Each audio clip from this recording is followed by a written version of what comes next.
Assalamu alaikum wa rahmatullahi wa barakatuh. Ripino Islam. Amin'ny androany tsika dia haka lohahevitra anankiray. Lohahevitra izay hita miparitaka eny amin'ny fiarahamonina izay misy antsika.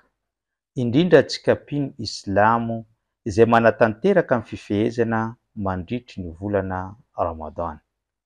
Nisy namana anankiray nanontany ahy hoe moa ve azony atao na manan-kery ny fifehezan'ny olona anankiray fa izy tsy manao an'izany soala izany.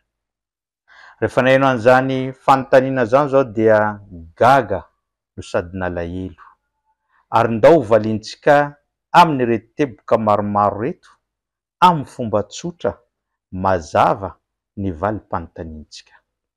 Voalohany, fa maninona tsika no manavakavaka? Manavakavaka amin'ny ahoana? Ny fifehezana sy ny soala dia samy andry na fototra hijoroan' izany finoana Islamo izany. Nefa mahagaga antsika mifantoka betsaka amin'ny fifehezana fa manao tsinotsinona kosa ny soala izay mbola lehibe lavitra ary manan-danja lavitra mihoatra n'izany fifehezana izany. Mety ho gaga antsika maheno hoe ny soala mbola lehibe manan-danja mihoatra ny fifehezana. Eny, marina tokoa izany. Satria amin'ny finoana Islamo dia nitsangana izany finoana izany amin'ny zavatra anankidimy. Ka ny voalohany amin'izany dia ny fijoroana vavolombelona fa tsy hanompo afa-tsy Allah, ary mijoro vavolombelona fa i Muhammad dia iraka sy mpaminany farany tonga teto ambony tany. Ny faharoa amin'izany dia ny fanaovana ny soala na ny fananganana ny soala. Fa ny fifehezana dia any amin'ny andro fahaefatra no misy azy.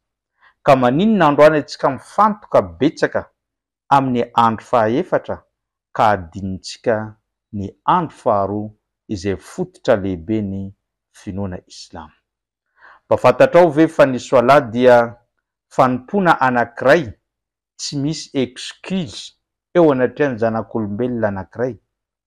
Ny fanompoana rehetra mety asiana excuse raha ohatra ka na afaka tsy manatanteraka anao raha manana excuse valable. Ny fifehezana raha marary ianao afaka tsy mifehy, raha vehivavy bevoka afaka tsy mifehy, ny antitra afaka tsy mifehy, ny amin'ny voyage afaka tsy mifehy. Fa ny soala, n'inona situation izay misy anao dia tsy misy excuse valable ekena hoe tsy manao an'izany soala zany ianao. Midika izany fa mbola lehibe mihoatra ny fanompoana hafa izany soala izany. Raha sendra marary ianao dia tsy afaka mitsangana dia mipetraka. Raha ohatra ka tsy afaka mipetraka, matory.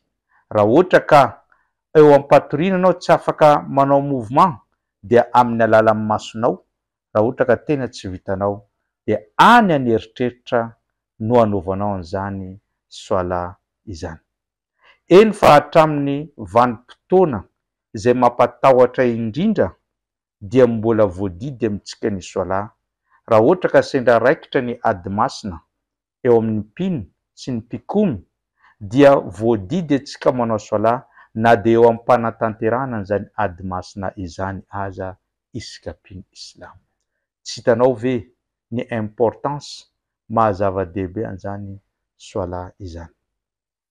Manaraka an'izany ihany koa, ny soala no fanompoana anankiray hanontania ny Allah subhanahu wa ta'ala antsika mpino Islamo voalohany amin'ny andro fitsarana. Ka niteny mpaminany sallallahu alaihi wasallam, awwalu ma yuhasabu bihi al-abdu yawma al-qiyama as-salah. Ny zavatra ho anontaniany Allah indrindra na voalohany amin'ny andro fitsarana dia ny soala.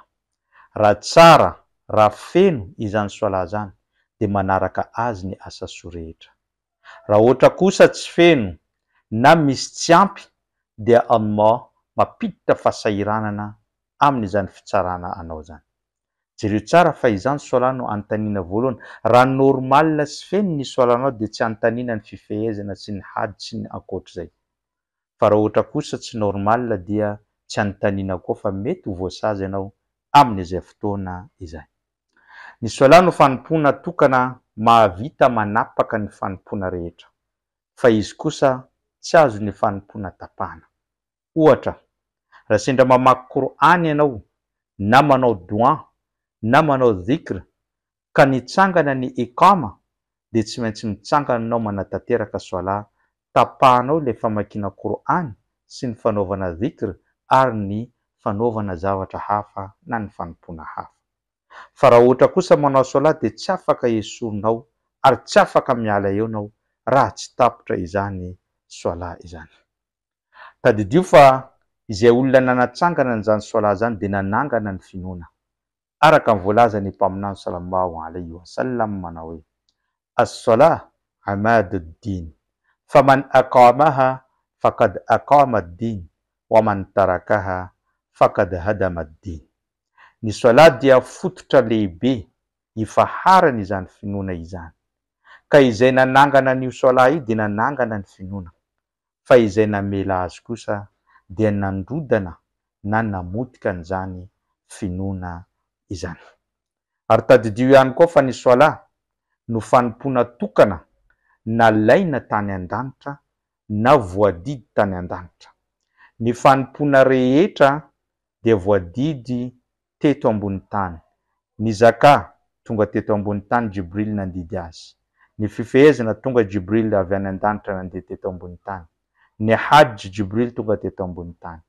Fa rehefa haka ny sola kosa dia i mpaminany sallallahu alayhi wa sallam mihitsy no nalaina avy tetỳ ambony tany, niakatra tany an-danitra, nandeha niresaka mivantana tamin'ny Allah momba an'izany sola zany tamin'ny al-ny Isra'i wal Mi'raj. Manambara izany fa izany sola zany dia tsy toy ny fanompoana sasany, manandanja lehibe ka hajao aro ataovy amin'ny antsakany sy andavany izany. Tadidio ihany koa fa ny tsy fanaovanao sola ka mety azahoanao sazy mahery vaika ary mety hidiranao ao anatin'ny afobe anankiray antsoina hoe sakar. Ndao tsika hiaraka amin'ilay teniny Tompo Allah. Misy ampahany olona ao anatin'izany afobe antsoina sakar zany rehefa nanontaniana izy ireo hoe inona ny antondianao na inona ny napiditra anao ao anatin'izany afobe zany. Ny teny Tompo Allah subhanahu wa ta'ala manao hoe malakum fi sakar, inona ny nahatonga anareo niditra anatin'ny afobe antsoina hoe sakar. Namaly izy ireo manao hoe qalu lam nakum minal musallin, zahay izy dia tsy anisan'ireo mpanatanteraka an'izany sola izany. Valiteny voalohany, tsy anisany nanatanteraka ny sola. Ka ny olona tsy manatanteraka ny sola dia ny afobe sakar no mendrika hipetrahany. Ny afobe sakar no toeram-ponenana mendrika ho azy. Ary Tompo Allah subhanahu wa ta'ala nampitandrina mafy ho an'ny olona izay manao sola nefa ataony antsirambina izany.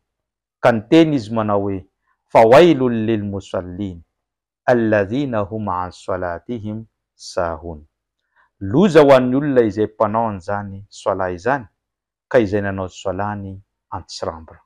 Ny dikany hoe antsirambina dia navelan'ny nivoaka ny fotoana zay vao izy nanatanteraka an'izany sola zany. Navelan'ny efa nivoaka ny masoandro zay vao nanao sola fajr.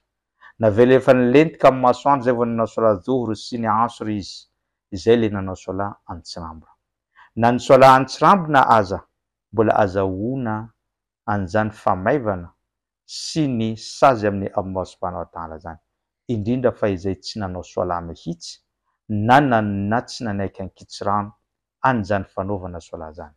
Ka ho anao mpino Islam amin'ny ity androany ity, manatanteraka anao amin'ny fifehezana amin'ny volana Ramadan, ataovy reny solanao. Azadiny ny sola fa sola dia lehibe mihoatra an'izany fifehezana zany. Misy ireo manam-pahaizana miteny tsy misy dikany ny anaovanao an'izany fifehezana zany raha ohatra ka tsy manao sola anao, satria tsy ho raisin'ny Allah ary tsy manan-kery izany. Fa zaho kosa miteny aminao, manampitamby anao ary mampiditra sy mandefa sosikevitra aminao. Ataovy ny soala, fa ny soalany tsy maka 5 minutes. Ny soalany tsy maka fotoana maro. 5 minutes anao miresaka amin'ny Allah. 5 minutes anao mifampitafa amin'ny Allah. 5 minutes anao ao anatin'ny fifantohana amin'ny fanomponan'ny Allah. Ho azonao ny paradisa, voarainao ny valosoan'ny fifehezana, ary any amin'ny paradisa no fotoana ifanomezantsika. Zay no fampatsiavantsika tamin'ity androany ity. Isaorako anao nanaraka hatramin'ny farany. Raha ampitso dia misy video hafa indray. Wassalamu alaikum wa rahmatullahi wa barakatuh.